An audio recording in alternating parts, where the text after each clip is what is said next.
Rabindranath. Powered by AKD ঘি, কো-স্পন্সর্ড by আবরণ। নমস্কার, সুপ্রভাত। আপনাদের সবাইকে স্বাগত জানিয়ে শুরু করছি আমাদের আজকের নির্ধারিত অনুষ্ঠান প্রতিদিনের রবীন্দ্রনাথ। আমাদের যেহেতু এই অনুষ্ঠান কোনো না কোনো বিষয়কে কেন্দ্র করে এগিয়ে চলে, আজকেও একটা বিষয় থাকছে রসিক ও খাদ্যরসিক রবীন্দ্রনাথ।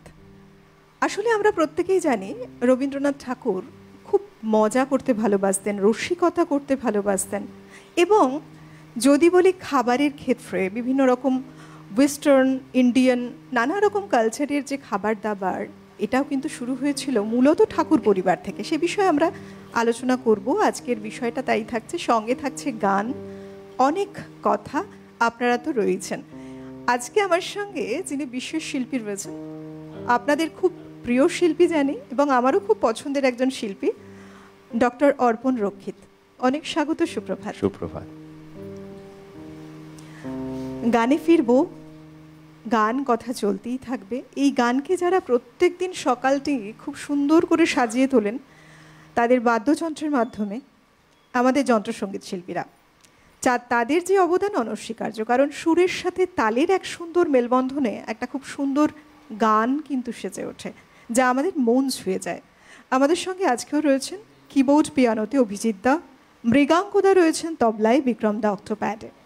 তার সাথে রয়েছে এই মুহূর্তে আমাদের পুরো team, PCR, MCR, camera, light, sound, যারা রয়েছেন আমাদের সঙ্গে, প্রত্যেককে স্বাগত, সুপ্রভাত। তো চলুন আপনাদেরকে সঙ্গে নিয়ে গানে গানে রবীন্দ্রসঙ্গীতের সাথে আরও একটি সকালের যাত্রা শুরু করব। সব কিছু তো একটা শুরু থাকে, যে কোনো কিছুর ক্ষেত্রে একটা ভূমিকা থাকে। তো মনে হলো যে গীতবিতানের ভূমিকার গানটা দিয়ে আজকে একটু শুরু করি। আচ্ছা।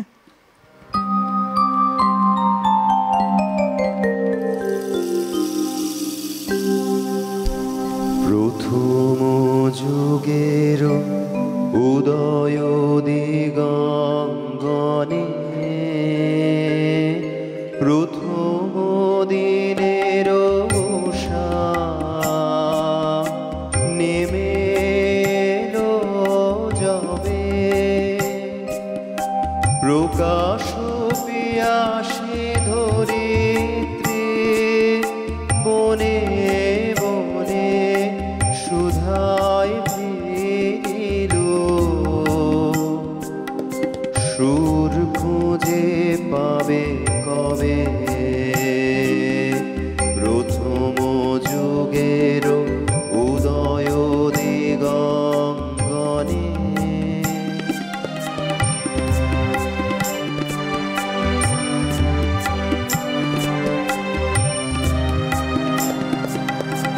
এসো এসো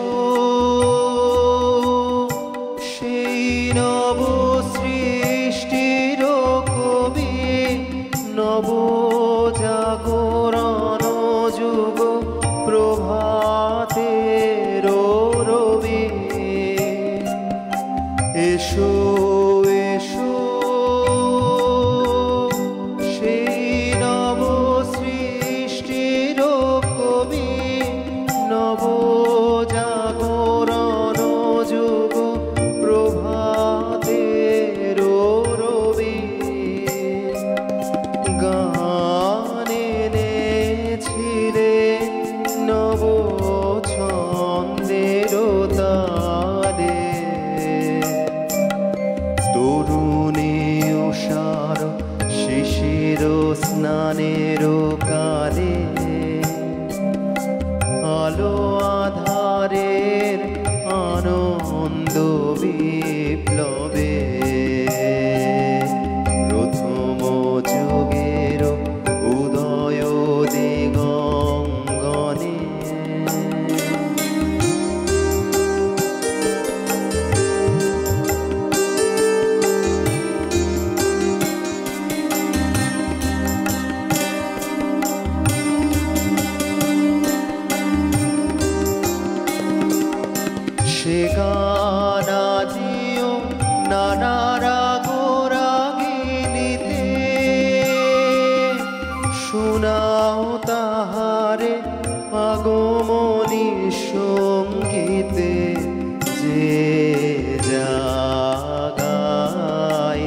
পেলব সীমানাটিতে, যে সে দাঁড়ায় ব্যাকুলিত ধরণীতে, বননি নেমার পেলব সীমানাটিতে, বহু জনতার মাঝে অপূর্ব একা, যে জাগায় চোখে নূতন দেখারও দেখা, অবাকালো লিপি যে বহিয়ানে,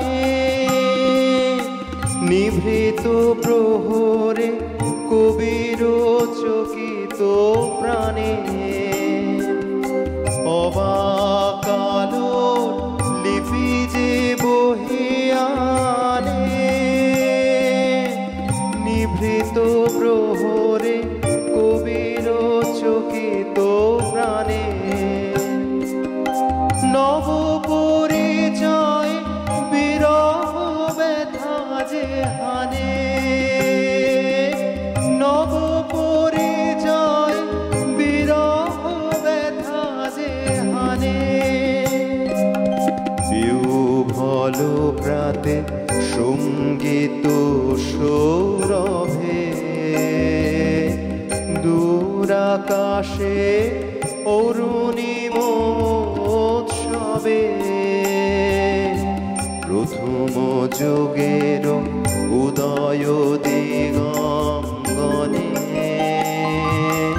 প্রথম দিনের উষা নেমে এলো যবে,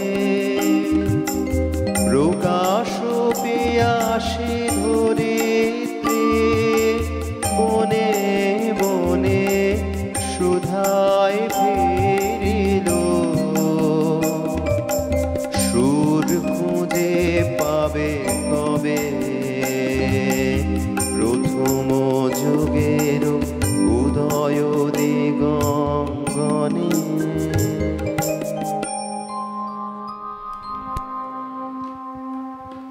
আহা, সকালটা যদি এমন করে শুরু হয়, এই জন্য বলি যে এই যে অর্পণদা তুমি যখন আসো, সকালটা ভীষণ সুন্দর, মানে দেখো সবাই অবশ্যই গুণীন শিল্পী, সবাইকেই শ্রদ্ধা রেখে বলছি, কিন্তু তবুও না কিছু কিছু গানের সাথে যখন সকাল শুরু হয় না, মনটা একেবারে স্তব্ধ হয়ে যায় কিছুক্ষণের জন্য, কিছু মুহূর্তের জন্য, মনে হয় ওই শান্তিটা নিয়ে থাকি।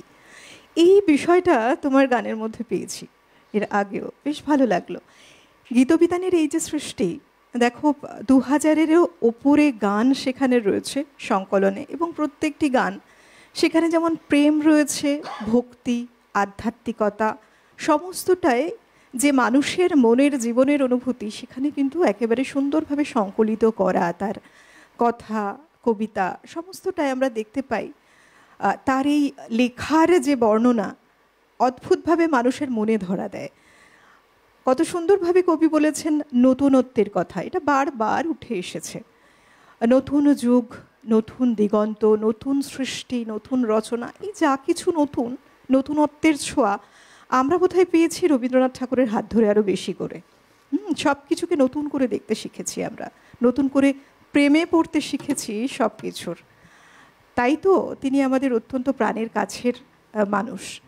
তার রসিকতা সেক্ষেত্রেও একটা অন্যরকম মাত্রা। এই যে শান্তিনিকেতন, শান্তিনিকেতনের প্রত্যেকটি ছত্রে, পরিবেশ, বাতায়ন, সর্বত্রই প্রত্যেকটি পরতে পরতে তার রসিকতার ছোঁয়া, রসিকতার ছাপ, তার যে সৃষ্টি, তার যে খুব সুন্দর ছোট ছোট বিষয়কে নিয়ে মশকরা করা, মজা করা, সেই ইতিহাস আজও রয়েছে। বিশেষ করে আমরা এগুলো জানতে পারি তার সৃষ্টি বেশ কিছু সৃষ্টিশৈলী থেকে এবং বিভিন্ন কিছু বইয়ের পাতা থেকে। যাব, তবে আবার গানে যাই। কি শোনাবে? এই যে রসিকতার কথা বললে না, রবীন্দ্রনাথ ঠাকুরের রসিকতা, রসিক রবীন্দ্রনাথ, তার রসিকতার যদি সাংগীতিক দিক থেকে দেখতে যাও, তাহলে প্রথম যেটা আমরা পাই যে সৃষ্টিতে, সেটা হচ্ছে 1881 সালের বাল্মীকি প্রতিভা। সদ্য বিলেত ফেরত রবীন্দ্রনাথ একেবারে ঠাকুর সেখানে বাল্মীকি প্রতিভা রচনা করছেন। আমরা বাল্মীকি প্রতিভার কাহিনী প্রায় সবাই জানি। আমরা এখানে যারা যারা আমরা প্রতিনিয়ত আমরা রবীন্দ্রনাথ ঠাকুরের গান শুনছি বা চর্চা করছি, তারা আমরা প্রত্যেকেই বাল্মীকি প্রতিভার কাহিনী সম্পর্কে আমরা সচেতন। এখানে একটা দৃশ্যে আছে, ওই দস্যু দলকে বাল্মীকি বলেছে যে শিকার করতে যেতে হবে, সবাই হই হই করে চলে গেছে, কিন্তু সেই দস্যু দলের মধ্যে একজন আছে, সে প্রথম দস্যু আর কি, সে আমি ওই কাজ করব না, সে ওই সবাই করে আনবে, আমি ভাগটা নেব নিজের মতন করে, একটু মানে দাদাগিরি ফলাবো ব্যাপারটা এরকম টাইপের। তো সে ওই যখন সবাই মিলে শিকার করতে আছে দৌড়েছে, সে ওই দল থেকে ছিটকে পালিয়ে চলে এসছে। এবার পালিয়ে চলে এসে কি বলছে, এবং তারপরে আরেক দস্যু এসছে, পরপর আমি সেই ডায়লগ ফরমেশনে কিভাবে আসছে আমি একটু শোনাই।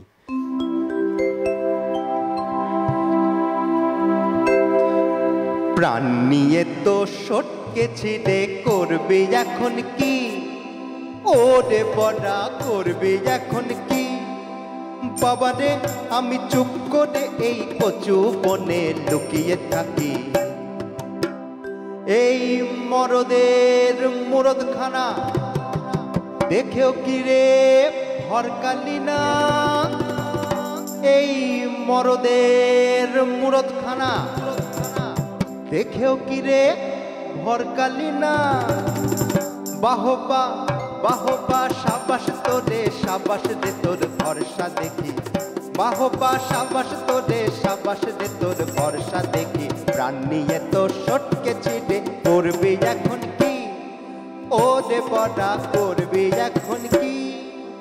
এই মুহূর্তে আরেক দস্যু খোঁড়াতে খোঁড়াতে ঢুকেছে, এবার কেন খোঁড়াচ্ছে সেইটা বলছে।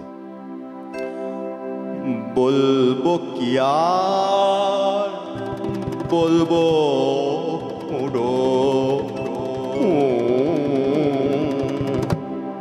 আমার যা হয়েছে বলি কার কাছে, একটা বুনো ছাগল তেড়ে এসে মেরেছে এবার ওই প্রথম দস্যু বলছে, তখন যে ভারী ছিল জারি জুরি, এখন কেন করছো বাপু,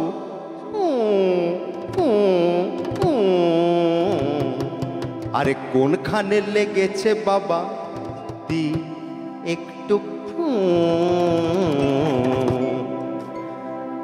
এমন সময় যখন কথাবার্তা চলছে, তখন বাকি সর্দাররা ঢুকলো, কি বলতে বলতে, সর্দার মশাই দেরি নাশায় তোমার আশায় সবাই বসে, সর্দার মশাই দেরি নাশায় তোমার আশায় সবাই বসে, শিকারেতে হবে যেতে মিহি কোমর বাঁধো কষে, শিকারেতে হবে যেতে মিহি কোমর বাঁধো কষে, বন বাঁধা সব খেটে খুঁটে আমরা মরি খেটে খুঁটে, তুমি কেবল চুপে চুপে পেট পড়াবে ঠেসে ঠুসে, তুমি কেবল লুটে পুটে পেট পড়াবে ঠেসে ঠুসে।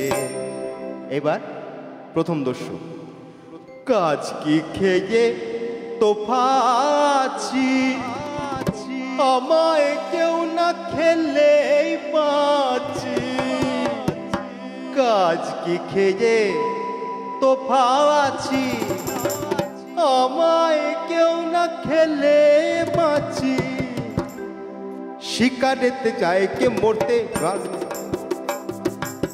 শিকারেতে যায় কে মরতে ঢুসিয়ে দেবে পরামর্শে, শিকারেতে যায় কে মরতে ঢুসিয়ে দেবে পরামর্শে, ঢুকে যেত পেট ভরে না, ঢুকে যেত পেট ভরে না, সাধের পেটটি যাবে পেশে। দারুণ দারুণ, কত রকম রসিকতা, কত রকম মজা না, একদম প্রত্যেকটি কথার মধ্যে দিয়ে, এবং এই যে ডায়লগের যখন এক একটা এন্ট্রি হচ্ছে, প্রত্যেকটি জায়গায় কিন্তু সেই মজার ছল, মজার কথা সেগুলো, এবং তার সাথে টোনের যে ব্যবহার এত সুন্দর।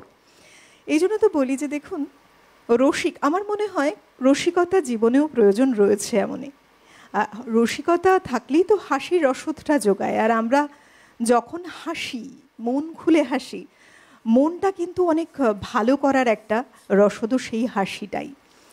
বলি যে এরকম ছোটোখাটো নানা বিষয় নিয়ে তিনি যে মজাগুলো করতেন, সেটা তার ছাত্রদের সাথে হোক বা কোনো সভা বসেছে শান্তিনিকেতনে তখন হোক, সর্বত্রই তিনি ছোটো ছোটো জিনিসগুলো নিয়ে খুব মজা করতে পছন্দ করতেন।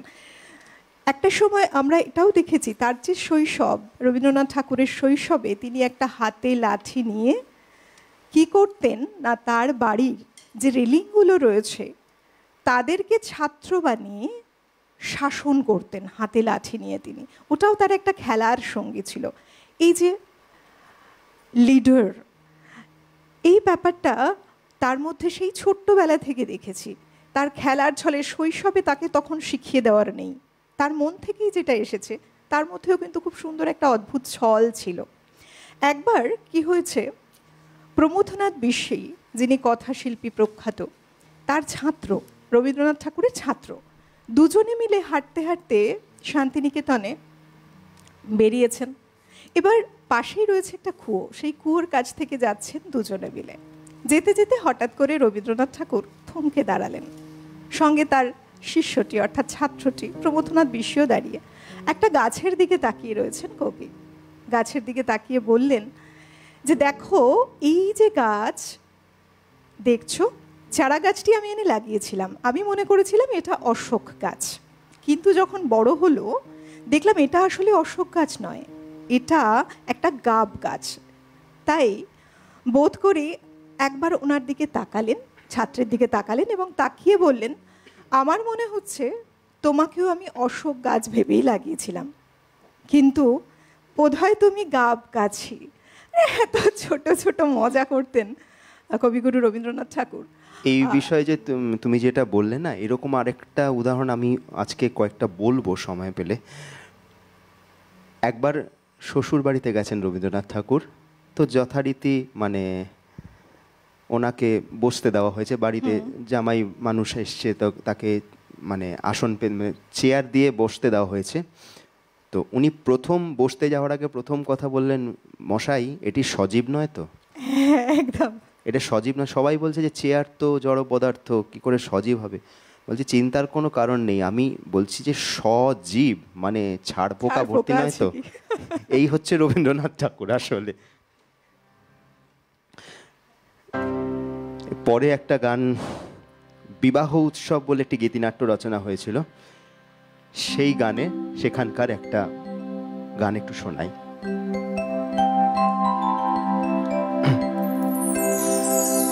সাধ করে কেন সখা ঘটা বেগেরো, সাধ করে কেন সখা ঘটা বেগেরো, এই বেলা মানে মানে ফেরো ফেরো সখা ঘটা বেগেরো, সাধ করে কেন সখা ঘটা বেগেরো।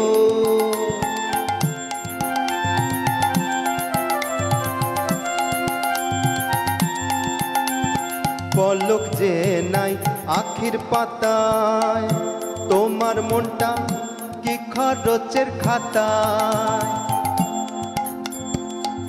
পলক যে নাই আখির পাতায়, তোমার মনটা কি খরচের খাতায়, হাসি ফাঁসি দিয়ে প্রাণে বেঁধেছে গেরো সখা ঘটা বেগেরো, হাসি ফাঁসি দিয়ে প্রাণে ঘটা বেগেরো সখা ঘটা বেগেরো, সাধ করে কেন সখা ঘটা বেগেরো।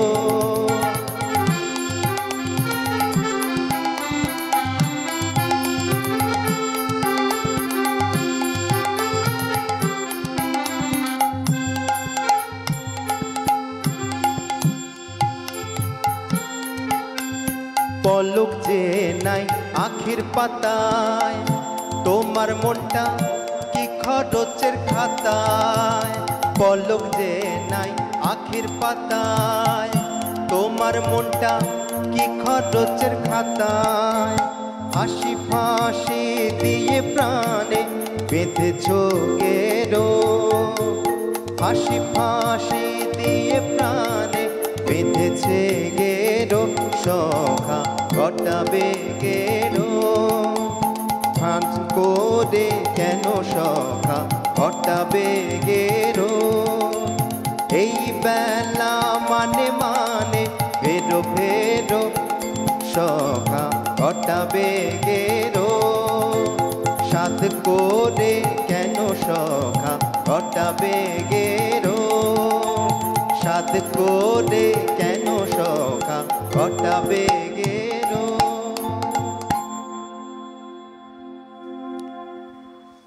রবীন্দ্রনাথ ঠাকুরের যে রসবোধ সেটা এতটাই সূক্ষ্ম ছিল এবং কিছুটা বাকচাতুর্যও পরিপূর্ণ ছিল, সেটা প্রমাণিত হয়েছে বারে বারে।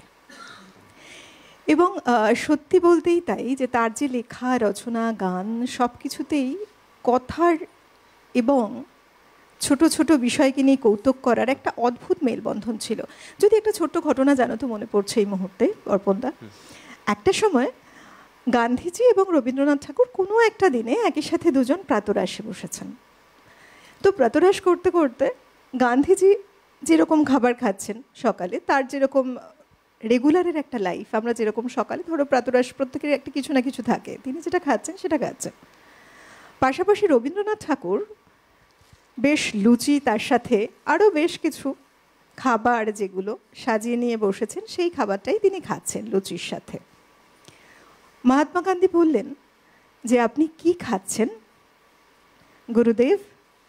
তখন রবীন্দ্রনাথ ঠাকুর বললেন যেটা আপনার স্বাস্থ্যের জন্য ক্ষতিকর সেই খাবারটাই খাচ্ছি। এবং এই প্রসঙ্গে আরেকটা মনে আসছে, রবীন্দ্রনাথ ঠাকুরকে পিঠে বানিয়ে নিয়ে আসা হয়েছে। এক মানে কে যেন, এটা আমার নাম মনে পড়ছে না, যে কে যেন পিঠে বানিয়ে নিয়ে এসছে। তখন জিজ্ঞেস করেছে যে গুরুদেব খেতে কেমন হয়েছে? উনি উত্তর দিচ্ছেন, লোহা কঠিন, পাথর কঠিন, আর কঠিন ইষ্টক, তাহার চেয়েও কঠিন কন্যা তোমার হাতের পিষ্টক। সত্যি তাই। দেখো এই কত সূক্ষ্ম একটা রুচিবোধ তার মধ্যে প্রকাশ পেয়েছে, তার প্রত্যেকটি কৌতুকের মধ্যেও। তিনি আসলে মানুষকে মজা করে বেশ আনন্দ দিতে ভালোবাসতেন। এরকম নানা ঘটনাগুলো রয়েছে, আমরা ঘটনার সাথে এগিয়ে চলছি, সঙ্গে তো গান রয়েছে।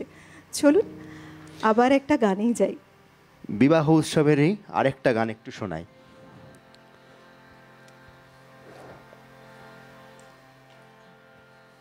তুমি আছো কোন পাড়া, তোমার পাইনে যে সাড়া, পথের মধ্যে হাঁ করে যে রইলে হে খাড়া।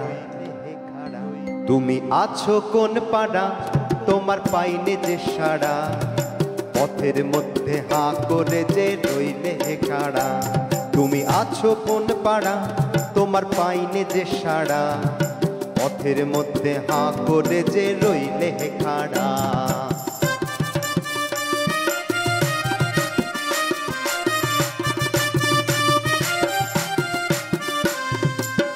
রোদে রোদে প্রাণ যায় দুপুর বেলা, ধরেছে উদরে জ্বালা। রোদে প্রাণ যায় দুপুর বেলা, ধরেছে উদরে জ্বালা। এর কাছে কি হৃদয় জ্বালা, তোমার সকল সৃষ্টি ছাড়া। রোদে প্রাণ যায় দুপুর বেলা, ভরেছে উদরে জ্বালা। রোদে প্রাণ যায় দুপুর বেলা, ধরেছে উদরে জ্বালা। এর কাছে কি হৃদয় জ্বালা, তোমার সকল সৃষ্টি ছাড়া। তুমি আছো কোন পাড়া, তোমার পাইনে যে সাড়া, পথের মধ্যে হাঁ করে যে রইলে হে খাড়া। তুমি আছো কোন পাড়া, তোমার পাইনে যে সাড়া, পথের মধ্যে হাঁ করে যে রইলে হে খাড়া।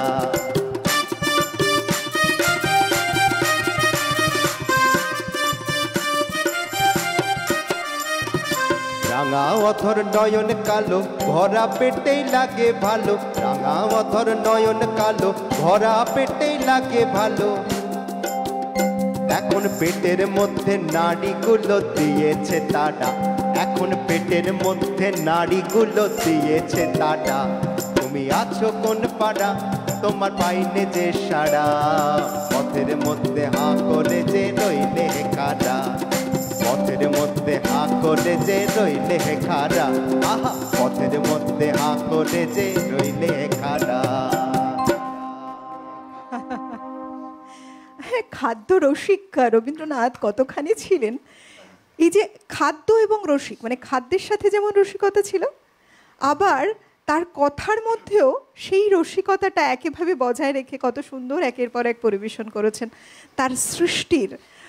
সত্যি তাই, এটা অনেক সমৃদ্ধ একটা সৃষ্টির ঝাঁপি। আরও আছে কথা, ফিরবো, থাকছে গানও। আপনারাও সঙ্গে থাকুন। সময় বলছি একটু থামতে হবে, নিয়ে নিচ্ছে একটা ছোট্ট বিরতি। দেখা হচ্ছে বিরতির ওপারে। প্রতিদিনের রবীন্দ্রনাথ, পাওয়ার্ড বাই একেডি ঘি, কো-স্পন্সর্ড বাই আবরণ। বিরতি নিয়ে ফিরে এলাম। আপনারা দেখছেন প্রতিদিনের রবীন্দ্রনাথ। আজকের বিষয় রসিক ও খাদ্যরসিক রবীন্দ্রনাথ। নানা কথা তার বিষয়ে রয়েছে যেগুলো আমাদের মনকে খুব ভালো রাখে। সত্যি আমরা যখন মনে করি তাকে নতুন করে, তার সাহিত্য সৃষ্টি, কাব্য, তার রচনাবলী নিয়ে বহু কথা আমরা বলি, কিন্তু তার যে মনের ধারা, এই যে মনের ভাবধারা, এই বিষয়টাও কিন্তু আমাদেরকে ভীষণভাবে নাড়িয়ে দিয়ে যায়। একজন মানুষ, তার মধ্যে কত রকম গুণ, আর তার সাথে সাথে কতখানি তার সেই যে একটা স্পিরিট থাকলে মানুষের মনে এই জায়গাটা তৈরি করতে পারেন তিনি, বিভিন্ন তার রসাত্মবোধক বিষয়ের মধ্যে দিয়ে। তাকে দেখে বোধহয় শেখা উচিত। নানা জীবনের পরিস্থিতিকে সামলেও সহজ করে নিয়ে চলা, মানুষের জীবনেও সহজতা নিয়ে আসা, এটা তিনিই পেরেছিলেন। তাই তিনি রবীন্দ্রনাথ ঠাকুর। আমরা বিষয় তো থাকছি, তবে একটা গান শুনে নেব। এবার কি শোনাবে? এরপরে নাটক আর একটা পেলাম। এই নাটকটার নাম হচ্ছে প্রকৃতির প্রতিশোধ। আচ্ছা, সেই নাটকেও একটা গান আছে, ওই রবীন্দ্রনাথ ঠাকুরের রসবোধ বা রসিক রবীন্দ্রনাথ ঠাকুর যদি বলা যায়। দেখো কি অসাধারণ এটা।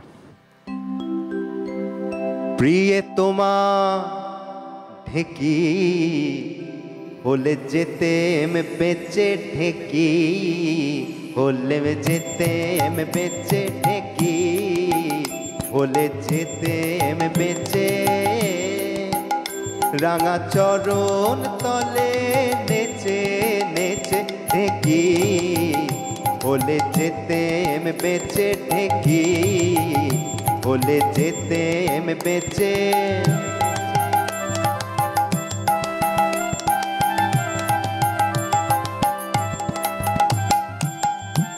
ঢিপ ঢিপিয়ে যেতেন মারা, মাথা খুঁড়ে হতেম সারা, ঢিপ ঢিপিয়ে যেতেম মারা, মাথা খুঁড়ে হতেম সারা।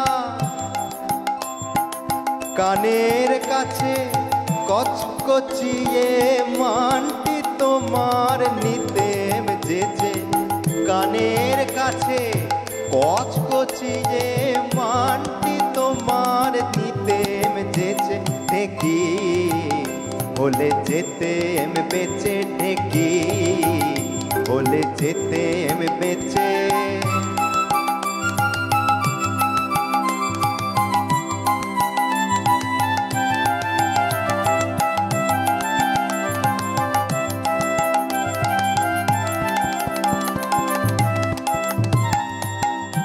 ঢিপ ঢিপিয়ে যেতেম মারা, মাথা ঘুরে হতেম সারা, ঢিপ ঢিপিয়ে যেতেম মারা, মাথা ঘুরে হতেম সারা। কানের কাছে কচকচিয়ে মানটি তোমার নিতেম যেচে, আর কানের কাছে কচকচিয়ে মানটি তোমার নিতেম যেচে ঢেকি, হলে যেতেম বেঁচে ঢেকি, বলে যেতেম বেঁচে রাঙা চরণ তলে নেচে নেচে ঢেকি বলে যেতেম বেঁচে ঢেকি বলে যেতেম বেঁচে ঢেকি বলে যেতেম বেঁচে। আহা, আজকে কিন্তু আমাদের এই বিষয়ের দৌলতে এমন কিছু গান উঠে আসছে যে গানগুলো আমরা খুব কম কখনো বা শুনেছি, আবার কখনো শুনিই নি। আজকে আমরা একটা রসিকতার বিষয় নিয়ে যেহেতু কথা বলছি, আর একটা কথা আপনাদেরও বলবো যে দেখুন, যারা প্রত্যেক দিন আমাদের সঙ্গে জুড়ে থাকেন সকালটা, আপনারাও কিন্তু মনেই করেন যে হ্যাঁ, আপনাদের কিছু রবীন্দ্রনাথ ঠাকুর সম্পর্কে যে ভাবধারায় আপনারা চলছেন, আপনাদের মনের যে আবেগ মিশ্রিত ভালোবাসা, সবটাই আপনারা আমাদের সঙ্গে শেয়ারও করতে চান। তার জন্য সরাসরি কথা বলার নাম্বারে ফোন করতে পারেন। আপনাদের যে সময়টা আমরা পেছনে ফেলে আসি, সে সময়টা আমরা ভাবি না, বরং এই মুহূর্তটাকে ধরে রাখি। আজকে একটা বিশেষ বিষয় নিয়ে কথা বলছি, যেখানে খানিকটা আমরা আনন্দকে খুঁজে নিই। চলুন, আপনারাও ফোন করতে পারেন সরাসরি কথা বলার নাম্বারে, আপনাদের অনুরোধ রাখতে পারেন। আপনাদের পছন্দের শিল্পী ডক্টর অর্পণ রক্ষিত রয়েছেন আজকে আমাদের সঙ্গে। দেখুন, এই যে বলি অর্পণ দাদি, দেখো তার যে রসবোধ, তিনি যে কতখানি রসিক মানুষ ছিলেন, সেটা আমরা বহু ক্ষেত্রে আমরা পড়ে জেনেছি, কিছু কিছু ক্ষেত্রে শুনে জেনেছি। শান্তিনিকেতনের যে একটা পরিবেশ, সেখানে বাতায়নটাই অন্যরকম। সেখানে নানা রকম সভা এক এক সময় বসতো, কেন? কোনো কিছুকে কেন্দ্র করে বিভিন্ন সময়। সেক্ষেত্রে রবীন্দ্রনাথ ঠাকুর যখন নতুন কোনো উপন্যাস রচনা করেছেন বা নতুন কিছু লিখেছেন, তাকে কেন্দ্র করেও কিন্তু গুণীজনদের সমাবেশ বসতো সেখানে। এমনই এক সভা শান্তিনিকেতনে সেদিন বসেছে। মাঝে মধ্যেই এমনটা হয়, তো শরৎচন্দ্র চট্টোপাধ্যায় এসেছেন সেই সভায় যোগদান করতে। তো তিনি যখন এসেছেন, একসাথে সেই মনে করতে, আমি জানি ঘটনাটা তোমার জানা, তিনি জুতো বাইরে রেখে প্রবেশ করেছেন সভায়।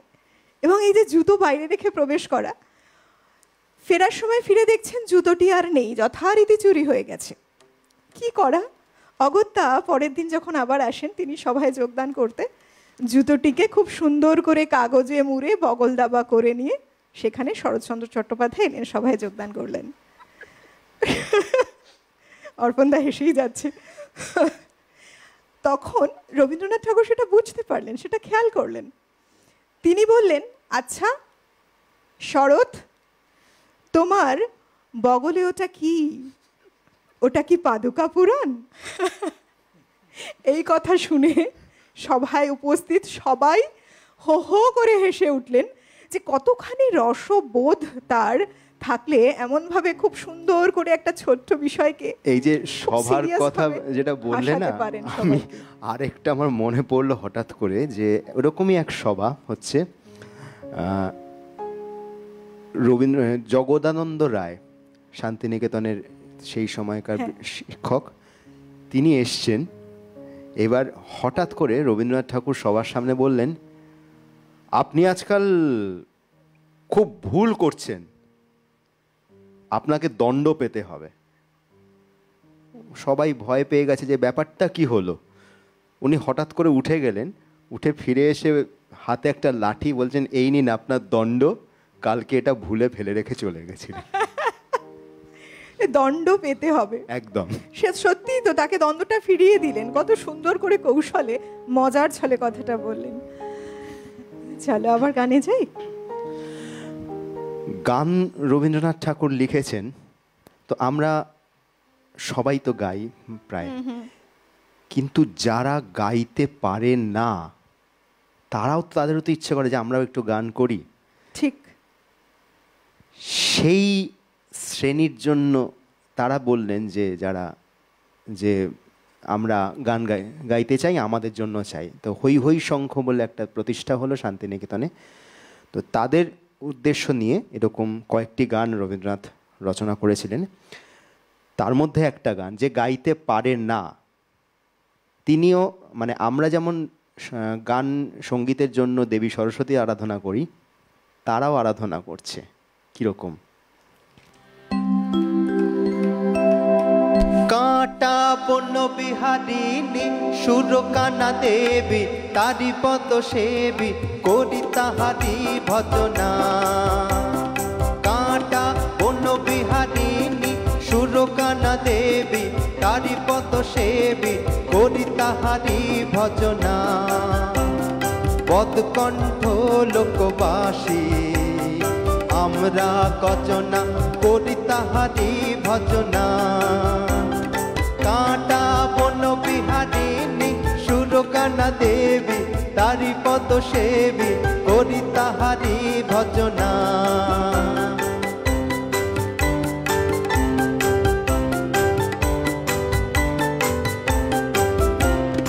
আমাদের বৈঠক বৈরাগীপুরে রাগরাগিনীর বহু দূরে আমাদের বৈঠক বৈরাগীপুরে রাগরাগিনীর বহু দূরে গত জন্মের সাধনে বিদ্যা এনেছি সাথে এই গো নিঃসুর রসাতল তলায় মজনা করি তাহারি ভজনা কাঁটা বন বিহারিণী সুরকানা দেবী তারি পদ সেবী করি তাহারি ভজনা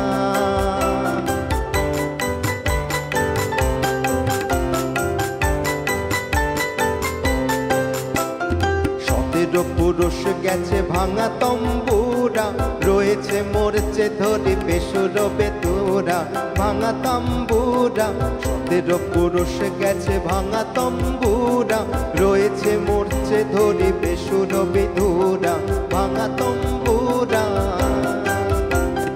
বেতার সে তার দুটো তবলাটা ফাটা ফুটো বেতার সে তার দুটো তবলাটা ফাটা ফুটো সুরদলনের করি এই নিয়ে মজনা আমরা কজনা করি তাহারি ভজনা কাঁটা বন্য বিহারিণী সুরকানা দেবী তারি পদ সেবী করি তাহারি ভজনা পদকণ্ঠ লোকবাসী আমরা কজনা করি তাহারি ভজনা কাঁটা বন্য বিহারিণী সুরকানা দেবী তারি পদ সেবী করি তাহারি ভজনা কাঁটা বন্য বিহারিণী সুরকানা দেবী তারি পদ সেবী করি তাহারি ভজনা। দারুণ দারুণ অর্পণদা, মানে আমার সত্যি মনে হয় এটা যে দেখো তার এই যে রচনা শৈলীটা দেখো কত সুন্দর, কত কথা এমনভাবে লিখে গেছেন যেটা সদ্য মানে মনে হয় যে মানুষের মনে চলতে থাকা কথা। বহু মানুষ সত্যি তো গান জানেন না, সুর নেই কিংবা লুকিয়ে গান করেন, কারণ তার যদি গানের সুর অন্য কারোর কানে পৌঁছায় না জানি কি শুনতে হবে। কিন্তু তাদের জন্য যে গান হতে পারে, তারাও যে নিজের মনের মতো করে গান বাঁধতে পারেন, সুরের সঙ্গে থাকতে পারেন, ছোটোখাটো বিষয়কে অবলম্বন করে তাদের মনেও যে একটা খুব সুন্দর সুরের মালা গাথা হতে পারে, সেটা কত সুন্দরভাবে লিখেছেন বিভিন্ন জায়গায় তিনি সবার জন্য কবিগুরু রবীন্দ্রনাথ ঠাকুর। তাই বোধহয় আমরা তাকে মনের এত কাছে ফিরে পাই বারে বারে, প্রত্যেকটি অনুভবে অনুভূতিতে বিষয়ও।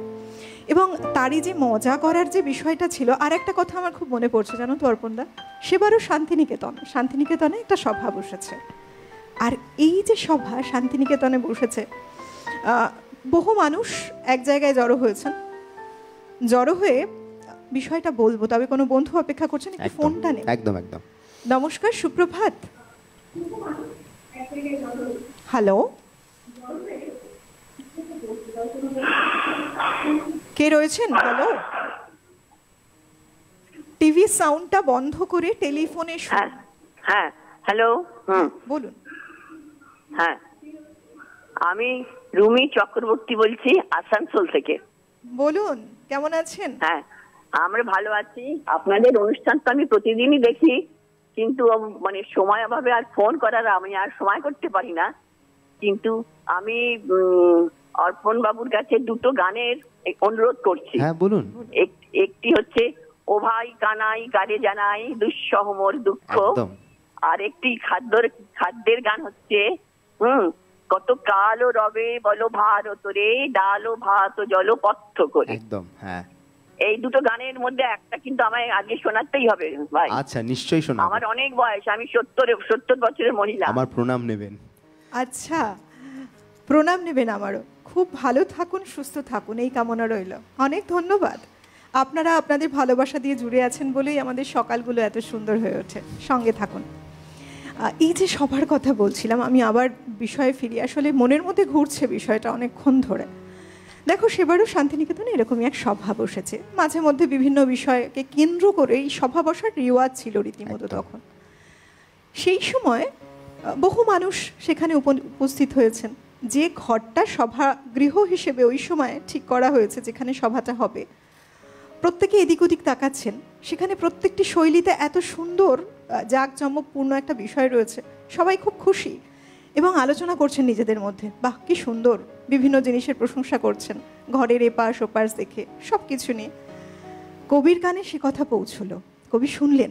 হঠাৎ করে সভার মধ্যে কবি বললেন, এ ঘরে একটা বাদর আছে। বাদর আছে? স্বাভাবিক ঘরের মধ্যে বাদর থাকলে কি অবস্থা হয় ভাবো। সবাই তখন চমকে গেছে। বাদর আছে মানে? কবিগুরু সবার মুখের অবস্থা দেখে বুঝতে পারলেন ভাবটা, একটু মুচকি হাসলেন।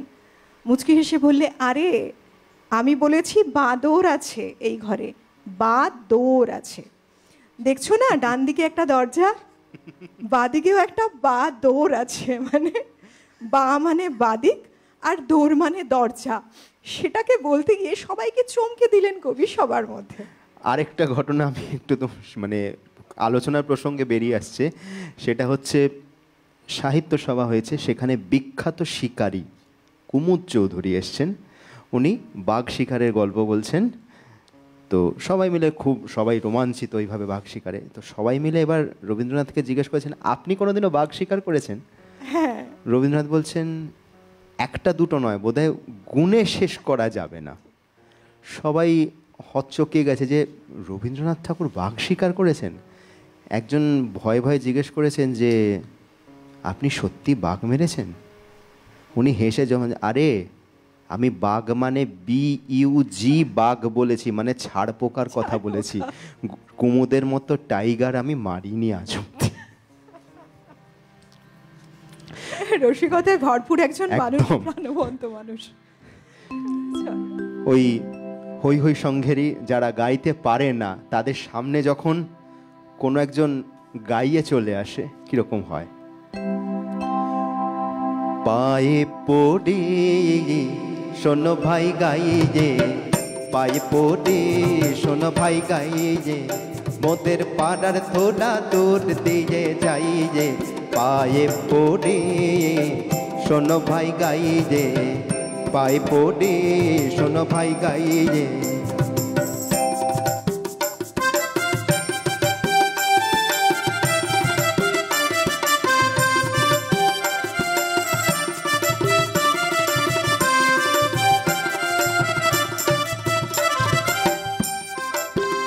হেথায় সারে গামা গোলে সদাই করে চুলো চলে, হেথা সারে গামা গোলে সদাই করে চুলো চলে, কড়ি কোমল কোথা গেছে তলাই যে, কড়ি কোমল কোথা গেছে তলাই যে, পায়ে পড়ে শোনো ভাই গাই যে, পায়ে পড়ে শোনো ভাই গাই যে।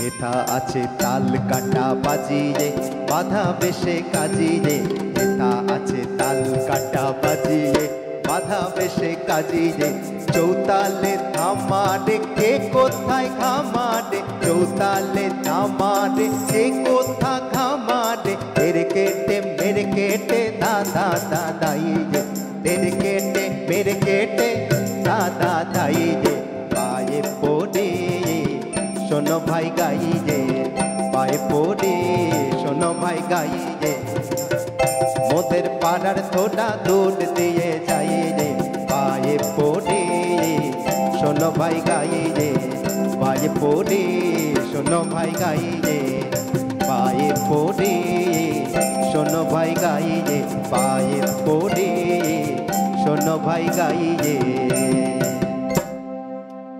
বাহ বাহ, আজকে না আমার সত্যিই তাই সকালবেলার একেবারে অন্যরকম একটা গানের ফ্লেভার আমরা পাচ্ছি। তার কারণ বিষয়টাই এমন, বিষয় সঙ্গে যে দেখুন কত ভালোভাবে মিলে যায় প্রত্যেকটি লাইন, গানের কথাগুলো, সত্যি তাই। এবং সুরের যে একটা মেলবন্ধন, তার মধ্যেও কিন্তু একটা অন্যরকম ভাব রয়েছে জুড়ে।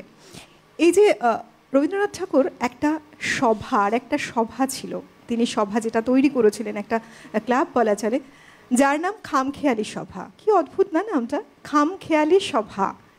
এই সভার বিষয়টা কি ছিল না, কবিগুরু রবীন্দ্রনাথ ঠাকুর বিভিন্ন জায়গায় ঘুরতেন, বিদেশে ঘুরতেন, বিভিন্ন জায়গায় তিনি গেছেন। তার আরেকটা পছন্দের ছিল দিক, সেটা হলো নানা রকম খাবার দাবারের প্রতি তার যে ঝোঁক। এই যে বলেছি খাদ্য রসিক তিনি, আমরা বাঙালিরা খাদ্যরসিক বাঙালি। আর যে কোনো উৎসব পার্বণে আমাদের খাবারটাকে কেন্দ্র করে বিশেষ উৎসব চলে বলা যায়। উৎসব মানে আমরা অপেক্ষা করে থাকি, আচ্ছা মেনু ঠিক হয়ে যায়, এই দিন এটা খাবো, ওই দিন এটা খাবো।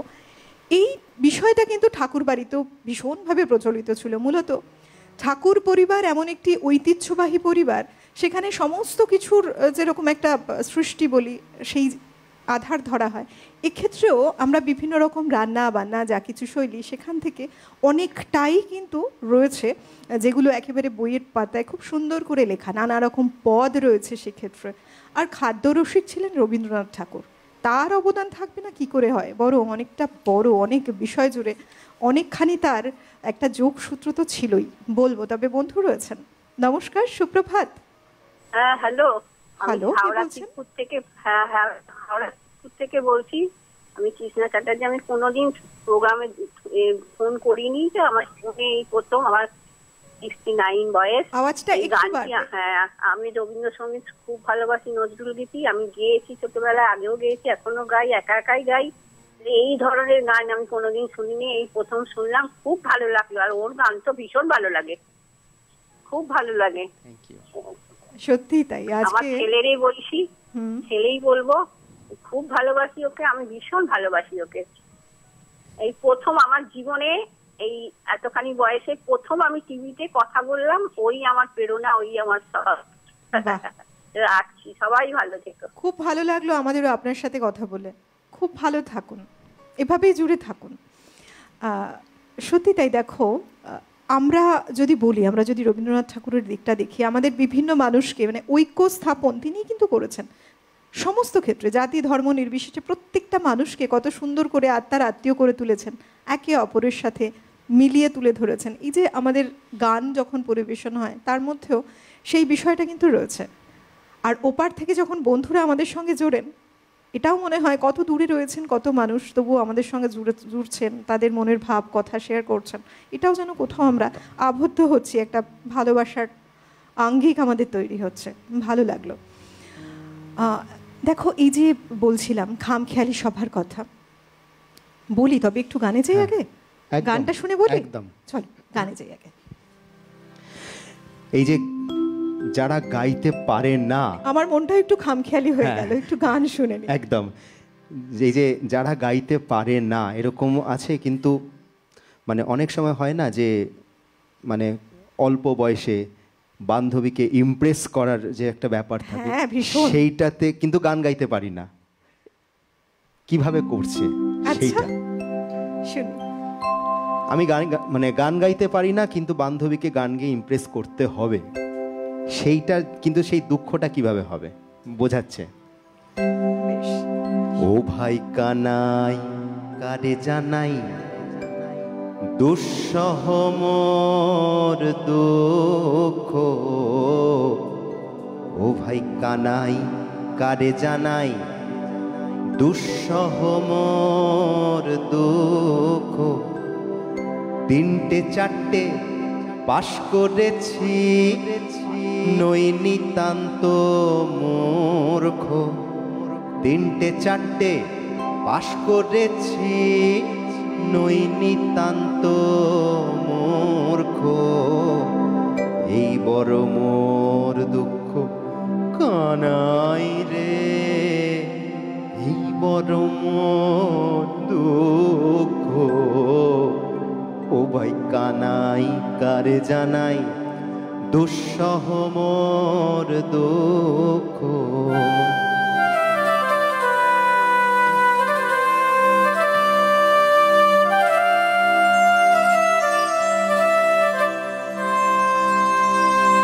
তুচ্ছ সারে গামায় আমায় গলত ঘর্ম ঘামায়, তুচ্ছ সারে গামায় আমায় গলত গর্ম ঘামায়।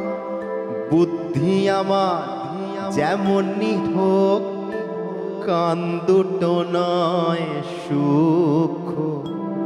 বুদ্ধি আমার যেমনই হোক, কান দুটো নয় সূক্ষ্ম।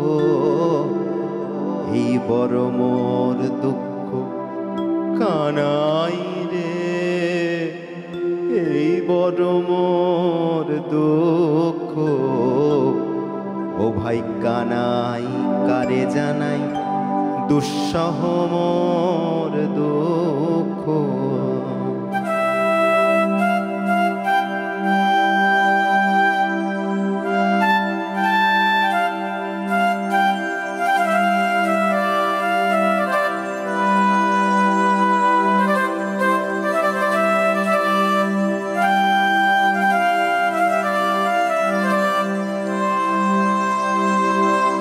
বান্ধবীকে গান শোনাতে ডাকতে হয় সতীশকে, আর হৃদয়খানা ঘুরে মরে গ্রামোফোনের ডিস্কে।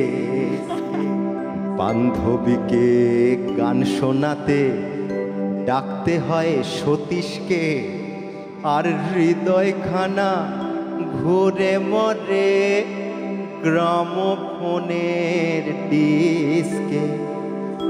কণ্ঠখানায় জোর আছে তাই লুকিয়ে গাইতে ভরসা না পাই। কণ্ঠখানায় জোর আছে তাই লুকিয়ে গাইতে ভরসা না পাই। স্বয়ং প্রিয়া বলে তোমার গলা বড়ই রুক্ষ। স্বয়ং প্রিয়া বলে তোমার গলা বড়ই রুক্ষ।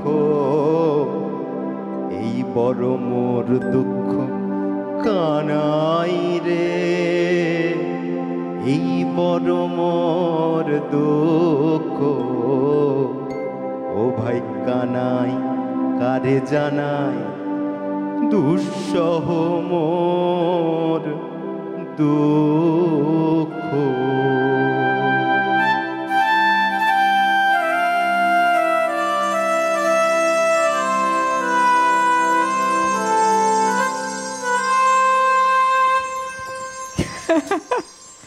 দারুণ দারুণ, সত্যি তাই। মানে মনের ভাব, যদি প্রেয়সীর তরে গান গাইছে প্রেমিক, অথচ সেই প্রেয়সী যদি বলে গলা বড় রুক্ষ, কত কষ্ট বলো। এই যে জায়গাটা সব থেকে বড় কথা হচ্ছে যে বান্ধবীকে গান শোনাতে ডাকতে হয় সতীশকে। আমরা যদি এই কথাটাকে ধরি না, পরবর্তীকালে কিন্তু হিন্দি একটা বিখ্যাত চলচ্চিত্র পড়োসান, একদম পড়োসানের এক চতুরনার, বা ওই যে মানে কনভারসেশনটা যদি আমরা খেয়াল করি, কিন্তু এই কথাটাই কিন্তু সেই পিকচারাইজেশন কিন্তু এরকমই। ঠিক ঠিক একেবারে। নিয়ে নিচ্ছে একটা ছোট্ট বিরতি। এমন কথা গান নিয়ে আমরা আবার ফিরছি, তাই কোথাও যাবেন না, সঙ্গে থাকুন। প্রতিদিনের রবীন্দ্রনাথ, পাওয়ার্ড বাই একেডি ঘি, কো-স্পন্সর্ড বাই আবরণ। বিরতি নিয়ে ফিরে এলাম। আপনারা দেখছেন প্রতিদিনের রবীন্দ্রনাথ, এবং আজকের যে বিষয় রসিক ও খাদ্য রসিক রবীন্দ্রনাথ, যে বিষয়টা আমরা টুকটাক প্রত্যেকে কিছু কিছু জানি এবং কিছু কিছু বিষয় ভীষণ আগ্রহী, কারণ তার বিষয় বোধহয় আপামর বাঙালি যেমন আগ্রহী তার বিষয় জানার ক্ষেত্রে, প্রবাসী বাঙালিরা যারা রয়েছেন তারা তো বটেই, তাছাড়াও বিভিন্ন মানুষ আগ্রহী অবশ্যই, তার এটাও একটা বিশেষ দিক, শিল্পকর্মের সাথে এটাও একটা অনবদ্য অনন্য দিক। চলুন গানে যাই। খাদ্য রসিক রবীন্দ্রনাথ, এবার যদি আমরা যাই, একটা গান পেলাম, এই গানটা চিরকুমার সভার, দু লাইনে। অভয় দাও তো বলি আমার উইশ কি, অভয় দাও তো বলি আমার উইশ কি, একটি ছটা সোডার জলে বাকি 3 পোয়া হুইস্কি, একটি ছটা সোডার জলে বাকি 3 পোয়া হুইস্কি, অভয় দাও তো বলি আমার হুইস্কি, অভয় দাও তো বলি আমার হুইস্কি। কত সুন্দর পরিবেশন, একদম। আবার উইশ কি মানে আমার ইচ্ছেটা কি, আমার ইচ্ছেটা কি, অভয় দাও তো বলি, অভয় দাও তো বলি আমার ইচ্ছেটা কি, ওইটা হচ্ছে উইশ কি, তারপরে একটি ছটাক সোডার জলে বাকি 3 পোয়া হুইস্কি। বোঝো, এই কারণেই তো তিনি রবীন্দ্রনাথ একদম। ঠাকুর, তার কথার যে রঙ্গ, কথার যে ধারা, কথার যে মজার ছল, কত কিছু বলে যায়। হ্যাঁ, এবং দেখো তিনি কিন্তু বিদেশে যখন ঘুরে বেরিয়েছেন বিভিন্ন জায়গায়, তার একটা নেশা ছিল, একেবারে জাঁকজমকপূর্ণ খাবার খাবেন, বিভিন্ন রেস্তোরাঁয় ঘুরবেন, এবং রেস্তোরাঁয় ঘোরার পর ওই মেনুগুলো তিনি কালেক্ট করে নিয়ে আসতেন, মেনুগুলো সংগ্রহ করে নিয়ে আসতেন। আর তেমনই সব মেনু, এই যে যারা ঠাকুরবাড়ির রাঁধুনি যারা ছিলেন, তাদের নিজস্ব পরিবারের তো লোক ছিলেনই, সে কথা আসবো, তবে রাঁধুনি যারা ছিলেন তাদের উপরও বিভিন্ন পদের একটা ট্রায়াল দেওয়া হতো, তার মতো করে মোড়কে মুড়ে তাদের দিয়ে সেই পদগুলো রান্না করা হতো।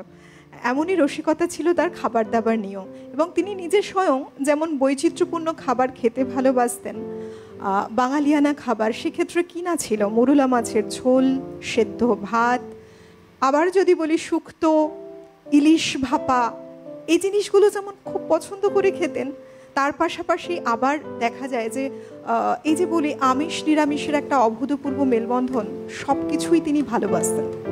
অদ্ভুত অদ্ভুত নামও বেশ কিছু ছিল সমস্ত কিছু রান্নাগুলোর, এমনই তার খাদ্য প্রেম ছিল। এটাও কিন্তু তার এক অন্যরকম রসিকতার প্রমাণ করে। আবার এটাও যেমন আছে, আরেকটা আছে খাবারের সঙ্গে জড়িয়ে ওনার একটা সাংঘাতিক রসিকতা রয়েছে, মানে এবং সেটা মানে প্রমাণিত যে একবার এরকম হয়েছে, আচার্য ক্ষিতিমোহন সেন, অর্পণদা একটু আসছি, একজন বন্ধু অপেক্ষা করছেন, নিশ্চয়ই নিশ্চয়ই, আর এই গল্পটা নিশ্চয়ই শুনবো। একদম। নমস্কার, সুপ্রভাত। হ্যাঁ নমস্কার, বলুন, আমি কে বলছেন? সৌম্য দেশালকার বলছি, সল্টলেক থেকে। বলুন দাদা। হ্যাঁ, আপনারা অনেক ধরনের অনুষ্ঠান করেন, এটাও মানে অপূর্ব একটি অনুষ্ঠান হচ্ছে, এবং অনেক গান যেগুলো শুনতে পাওয়া যায় না সেগুলো শুনতে পাচ্ছি।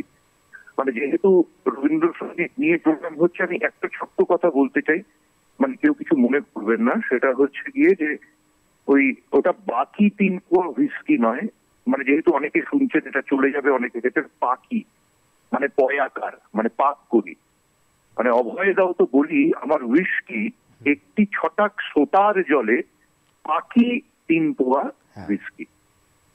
আর চলছে যেরকম চলুক, অপূর্ব অনেক গান শুনছি। ধন্যবাদ। আপনাকে অনেক ধন্যবাদ। আজকে এই যে আমরা বলছিলাম যে রবীন্দ্রপ্রেমী মানুষ যারা, তারা যখন ফোন করেন সত্যি খুব ভালো লাগে, মানে সবার ফোনটা পেয়ে আমরা কিন্তু কিছু কিছু সমৃদ্ধ হই। আসলে তার এত লেখা, এত সৃষ্টি এবং এত গান, কথাগুলো একটু সূক্ষ্ম যেগুলো রয়েছে, এত ভালোবাসেন বলেই বোধহয় এগুলো তারা খুব ভালোভাবে তাদের কানে বসে গেছে, মনে বসে গেছে। কিন্তু তবুও বলি যে গানগুলো কিন্তু এত ভালো বলেই আমাদের অনেক সমৃদ্ধ যেমন আমরা হই এই গানগুলো শুনে। আজকের দিনটা তো অবশ্যই বলার অপেক্ষা রাখে না, একটা বিশেষ রকম অনুষ্ঠান হচ্ছে। তার কারণটাই এটা, একেবারে গদ সূত্র তাল সমস্ত কিছু ছেড়ে একটু অন্য ধারার গান শুনছি, কারণ তার রসিকতা যেহেতু বিষয়, খাবার, খাদ্য এবং তার নিজস্ব যে একটা রসিকতা, একদম। চিন্তা ভাবনায়, মজা করে কথার ছল, সব কিছুতে। পরে কি শোনাবে? হ্যাঁ। আর তার আগে একটা গল্প তো বলছিলেন। একবার আচার্য ক্ষিতিমোহন সেন এবং রবীন্দ্রনাথ ঠাকুর একটি নিমন্ত্রণ সভায় মানে গেছেন আর কি। এবার যথারীতি খাবার সময় বসেছেন, তো সেখানে নানা রকম পদ সেই মেনুতে ছিল। তার মধ্যে একটা ছিল ডিমের একটা কোনো প্রিপারেশন ছিল। এবার ক্ষিতিমোহন সেন হতে পারে সেই ব্যাচে বা সেরম সময় ডিমটা পচা বেরিয়েছে। আচ্ছা। তো এবার ক্ষিতিমোহন সেন মানে ডিমটা তুলতে গিয়ে দেখেন যে ডিমটা পচা। তো উনি ডিমটাকে নামিয়ে রাখলেন। উনি আর চোখে দেখতে চাইলেন যে রবীন্দ্রনাথ ঠাকুর কি করেন। দেখা গেল যে উনি দেখলেন রবীন্দ্রনাথ ঠাকুর অম্লান বদমে সেটাকে খেয়ে যাচ্ছেন। তো উনি ভাবলেন যে গুরুদেব খাচ্ছেন, তাহলে আমাকে তো খেতে হবে। উনি চোখ কান বন্ধ করে ওই পচা ডিমটাকে ওনাকে খেতে হলো। এবার যখন ফিরছেন উনি, তখন জিজ্ঞেস করছেন, গুরুদেব আপনি ওই পচা ডিমটা খেলেন কি করে? আমার তো খাওয়া মাত্রই বমি এসে গেছিলো। রবীন্দ্রনাথ জিজ্ঞেস করছেন যে তুমি খেয়েছো? আমি তো খাইনি। তখন ক্ষিতিমোহন সেন বলছেন, সে কি, আমি যে দেখলাম আপনি খাচ্ছেন। বলছে, আমি খেয়েছি নাকি, আমার দাড়ির ভেতর দিয়ে একদম চাপকানের মধ্যে চালান করে দিয়েছি, এখন এটাকে বার করতে পারলে বাঁচি। কতখানি দেখো একজন মানুষ তার যে বলি না আমরা সেন্স অফ হিউমার যেটাকে একদম। বলি, কতখানি থাকলে তিনি এমন করে খুব রসিকতা করে মজা করে বিভিন্ন বিষয়কে বলতে পারেন। বন্ধু রয়েছেন, নমস্কার, সুপ্রভাত। নমস্কার, সুপ্রভাত। কে বলছেন? ডানকুনি থেকে গোপা চক্রবর্তী বলছি। বলুন গোপাদি। হ্যাঁ ম্যাম, ভালো থাকবেন। খুব ভালো অনুষ্ঠান। এই প্রতিদিনের রবীন্দ্রনাথ, আজকে আমাদের প্রিয় শিল্পী অর্পণ এসছে, তো আমি কোনো অনুরোধ করব না। আপনাদের এই অনুষ্ঠানটাই আমার একটা রিকোয়েস্ট যে আপনারা যদি গীতিনাট্যের গানগুলো একটু আমাদের শুনতে দেন। আচ্ছা, আমি আচ্ছা। গীতিনাট্যের গানগুলো শুনতে ভীষণ আগ্রহী। বেশ, আপনার অনুরোধ আমরা নিশ্চয়ই মনে রাখলাম। দেখা যাক, আপনার ইচ্ছে পূরণ করতে পারলে আমরা খুশি হব। সঙ্গে থাকুন। রয়েছেন বন্ধু। এবং দেখো, আমার একটা কথা মনে হলো, গীতিনাথের গান কিন্তু হয় এখানে পরিবেশিত। একদমই হয়। অবশ্যই। হ্যালো, কে রয়েছে? হ্যালো, হ্যাঁ আমি শর্মিষ্ঠা বসু কন্যাগর থেকে বলছি। বলুন। আপনাদের আজকের মানে প্রতিদিনের রবীন্দ্রনাথের টপিকটা তো একদম মানে অসাধারণ। এটা মানে ভাবাই যায় না, রসিক ও খাদ্য রসিক রবীন্দ্রনাথ। তার উনি গাইছেনও খুব ভালো, খুবই ভালো লাগছে শুনতে। উনি যা গাইছেন সেটাই শুনতে চাই, বিশেষ কোনো করে অনুরোধ করব না, সব গানই খুবই ভালো লাগছে। হ্যাঁ, ধন্যবাদ। অনেক ধন্যবাদ, সঙ্গে থাকুন। আগের বন্ধু এক অনুরোধ করেছেন, তিনি বলেছেন যে গীতিনাট্যের গান, আমার মনে হয় উনি চাইছেন একটা এপিসোড জোরে যদি, পুরো এপিসোডটা জোরে যদি হয়। দেখা যাক, ইচ্ছে পূরণ করতে পারলে খুশি হব আমরাও। আপনার কথা মনে রইল, সঙ্গে থাকুন, আমরা আবার গানে যাই। এখন আমাদের হয় না যে আমাদের বন্ধুদের মধ্যে কিছু হলে যে ওই মানে আমাদের চল তোকে খাওয়াবো, এবং যেই মুহূর্তে কেউ আমাকে যদি বলে যে মানে আমাদের সবার ক্ষেত্রে এটা হয়েছে যে চল তোকে খাওয়াবো, তখন মানে যাকে বলা হচ্ছে তার মনের মধ্যে একটা অদ্ভুত রকম হয় না যে না আজকে ঠিক আছে বিনে পয়সায় খাওয়া। তো সেরকম একটা গান একটু গাই। যদি জোটে রোজ এমনি বিনি পয়সায় ভোজ, যদি জোটে রোজ এমনি বিনি পয়সায় ভোজ, যদি জোটে রোজ, যদি জোটে রোজ এমনি বিনি পয়সায় ভোজ, যদি জোটে রোজ।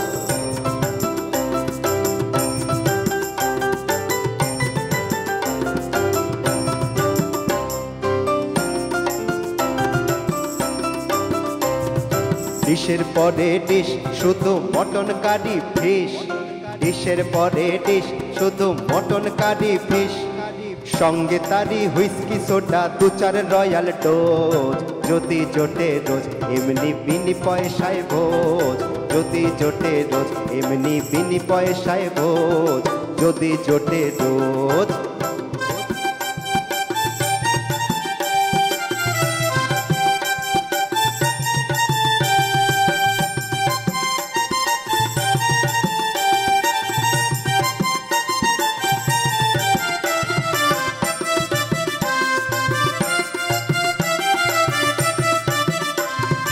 দেখো এই যে যে জায়গাটা আমরা আছে, আমরা বলছি যে যে আমরা খাওয়াচ্ছে, আমাদের তো পয়সা যাচ্ছে না, বা আমাদের ওর যে খাওয়াচ্ছে তার কি অবস্থা সেটা আমরা জানি না, ঠিক আছে, কিন্তু আমাদের খাওয়াচ্ছে এইটুকুই। কি বলছেন রবীন্দ্রনাথ ঠাকুর? পরের তহবিল চোকায় উইলসনের বিল, পরের তহবিল চোকায় উইলসনের বিল, থাকি মনের সুখে হাস্য মুখে কে কার রাখে খোঁজ, যদি জোটে রোজ এমনি বিনি পয়সায় বোঝ, যদি জোটে রোজ। পরের তহবিল চোকায় উইলসনের বিল, পরের তহবিল চোকায় উইলসনের বিল, থাকি মনের সুখে হাস্য মুখে কে কার রাখে খোঁজ, যদি জোটে রোজ এমনি বিনি পয়সায় বোঝ, যদি জোটে রোজ এমনি বিনি পয়সায় বোঝ, যদি জোটে রোজ। ডিশের পরে ডিশ শুধু মটন কারি ফিশ, ডিশের পরে ডিশ শুধু মটন কারি ফিশ, সঙ্গে তারি হুইস্কি সোডা দু চার রয়্যাল ডোজ, সঙ্গে তারি হুইস্কি সোডা দু চার রয়্যাল ডোজ, যদি জোটে রোজ এমনি বিনি পয়সায় ভোজ, যদি জোটে রোজ এমনি বিনি পয়সায় ভোজ, যদি জোটে রোজ এমনি বিনি পয়সায় ভোজ, যদি জোটে রোজ।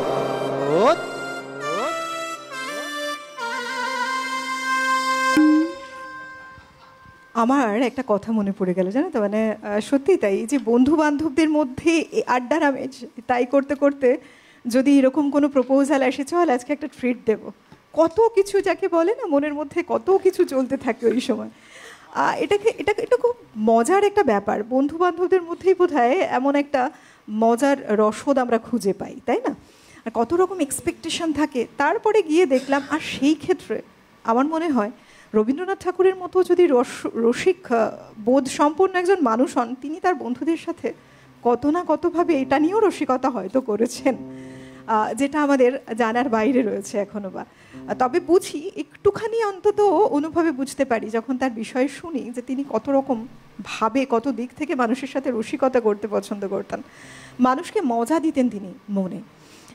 সত্যি তাই, একটা বিষয়ে আমরা উপেক্ষা করতে পারি না, যে তার যে এই যে খাদ্য রসিকতা, যখন খাদ্য নিয়েই কথা হচ্ছে, তিনি বিভিন্ন রকম পদের যে একটা মিলিতভাবে বিষয়কে উপস্থাপন করতেন, সেই জায়গাটা যদি আমরা দেখি, স্বাস্থ্যকর খাবার কি?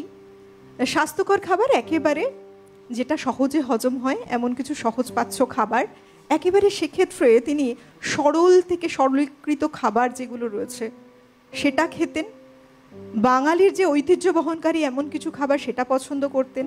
সেখানে তিনি মাছে ভাতে বাঙালি যেমন, তার সাথে সাথে আবার এই যে একটু আগে বলছিলাম মৌরলা মাছের স্যুপ, সে কত সাধারণ হতে পারে, কিংবা একটু সেদ্ধ ভাত, সেটা কত সাধারণ হতে পারে, তেমনও খাবার পছন্দ করতেন, তাতেও রুচি রাখতেন। আবার যদি বলি বিদেশি বেশ কিছু খাবার, সেক্ষেত্রে ইংল্যান্ড এবং বিভিন্ন জায়গায় তিনি ঘুরে যেগুলো এসে তৈরি করেছেন, তার মধ্যে কিন্তু বেশ কিছু নাম রয়েছে, যেমন মুরগি মটন পাই, তার সাথে রয়েছে চিংড়ি ও হ্যামপটি।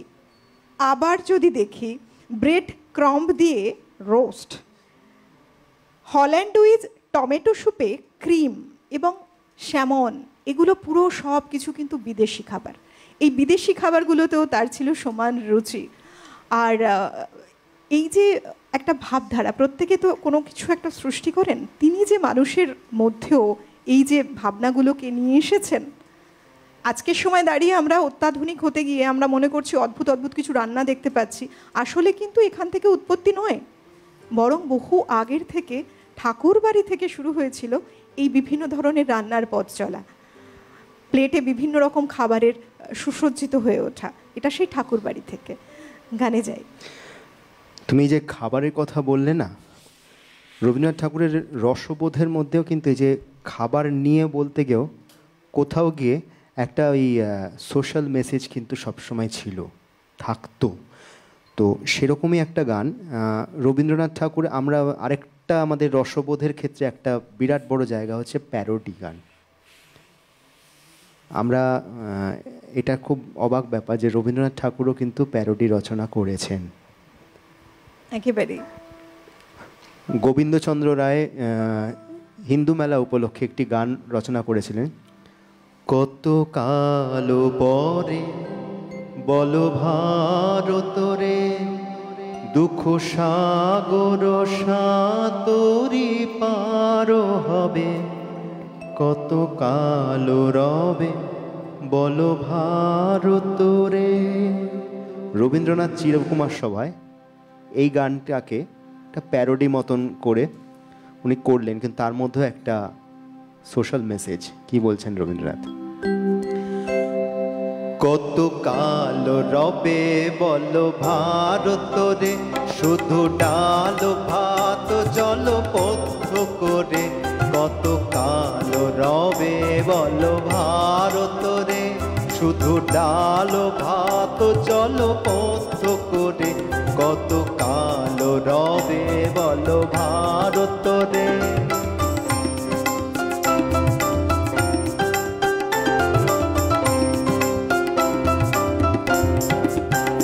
দেশে অন্ন জলের হলো ঘোর অনটন, দেশে অন্ন জলের হলো ঘোর অনটন, ধরো হুইস্কি সোডা আর মুরগি মটন, দেশে অন্ন জলের হলো ঘোর অনটন, দেশে অন্ন জলের হলো ঘোর অনটন, ধরো হুইস্কি সোডা আর মুরগি মটন, কত কালো রবে বল ভারত রে, শুধু ডাল ভাত জল পথ্য করে, কত কালো রবে বল ভারত রে।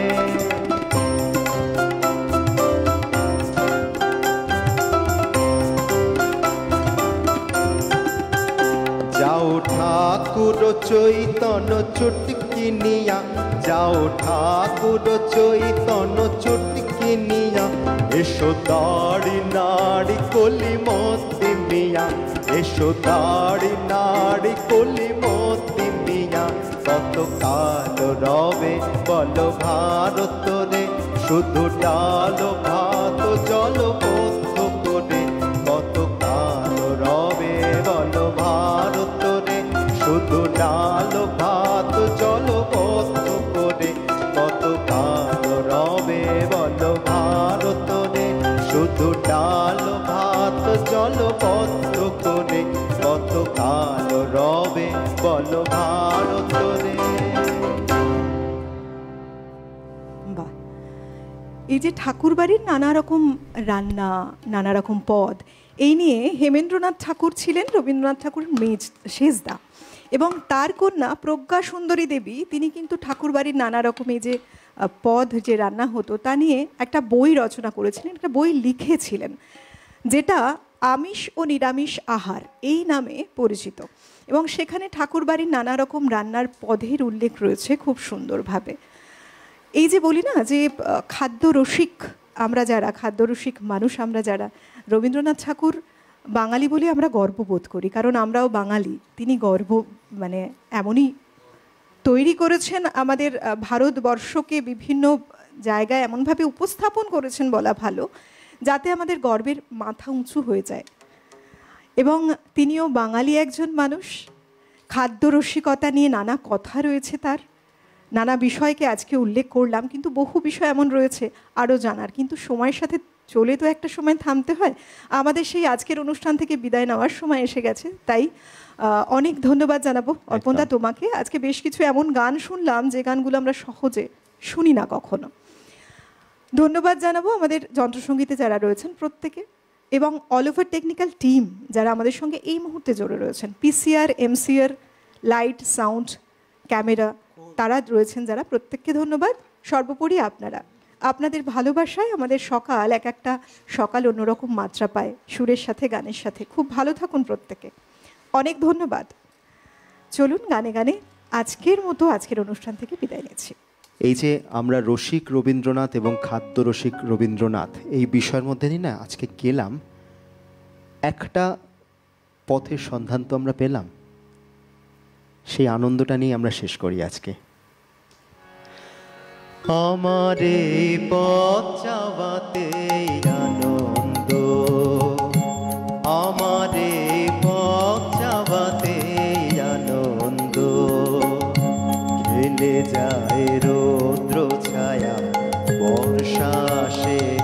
বসন্ত, আমারে পথ চাওয়াতে আনন্দ, আমারে পথ চাওয়াতে আনন্দ।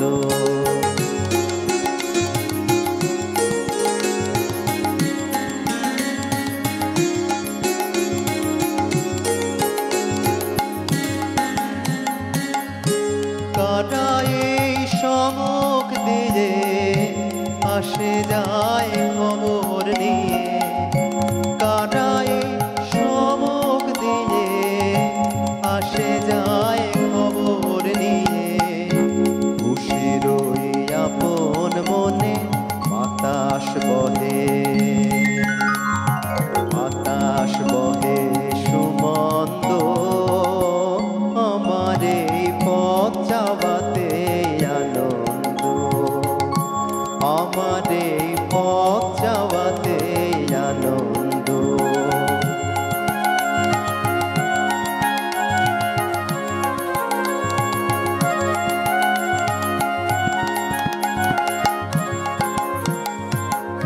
সারাদিন আঁখি মেলে দুয়ারে রব একা, শুভক্ষণ হঠাৎ এলে তখনই পাবো দেখা। সারাদিন আঁখি মেলে দুয়ারে রব একা, শুভক্ষণ হঠাৎ এলে তখনই পাবো দেখা। ততক্ষণ ক্ষণে ক্ষণে হাসি গাই আপন মনে, ততক্ষণ ক্ষণে ক্ষণে হাসি গাই আপন মনে, ততক্ষণ রহি রহি এসে আসে, এসে আসে সুগন্ধ, আমারে পথ চাওয়াতে আনন্দ। খেলে যায় রৌদ্র ছায়া, বর্ষা আসে বসন্ত, আমারে পথ চাওয়াতে আনন্দ, আমারে পথ চাওয়াতে আনন্দ, আমারে পথ চাওয়াতে আনন্দ।